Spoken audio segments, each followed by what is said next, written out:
अस्सलामुअलैकुम। आम तौर पर अगर कोई अच्छे ओहदे पर हो, कोई बड़े मिनिस्टर हो, कोई वज़ीर आज़म हो, कोई ऐसा हो जिसके पास इख्तियारात बहुत हों और बहुत ज़िम्मेदार किस्म की कोई उसके पास कोई नौकरी हो, कोई सरकारी अफसर हो, तो जो दूसरे लोग होते हैं वो उसको देखकर बड़ा रश्क करते हैं कि ये कितने मज़े में है, इसके पास कितने आरामदेह इसकी चीज़ें हैं, सहूलियात कितनी हैं, इख्तियारात कितने, काश हम भी ऐसे होते। अमूमन लोग ऐसा सोचते हैं, लेकिन होता यह है कि जो शख्स जितनी ज़्यादा जिम्मेदारी के जितने बड़े ओहदे पर और इख्तियारात रखता है उसकी ज़िम्मेदारियाँ भी उतनी ही होती हैं, वो उतना ही मुश्किलात में होता है और बड़ी मुश्किल ज़िंदगी बसर कर रहा होता है, लेकिन देखने वालों को ऐसा लगता है कि बड़े मज़े में है ये।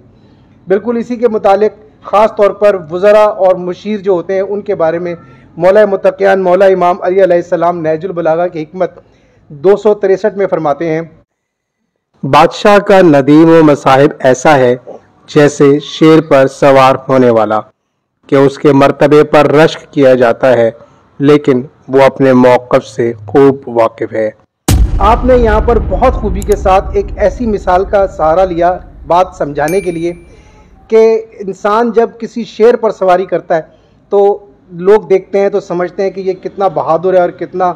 इसके पास कंट्रोल है कि इसने शेर जैसी ताकतवर और खूंखार किस्म के दरिंदे को भी काबू में कर रखा है और ये कितने मज़े से जो है ना इसके ऊपर सवारी कर रहा है। लेकिन इसको समझने वाला वही होता है जो उस पर सवार होता है कि उसकी मुश्किलात कितनी हैं, वो किस तरह से सर्वाइव कर रहा है, कितने ख़तरात का उसको सामना है,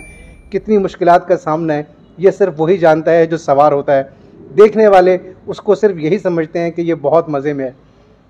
शुक्रिया।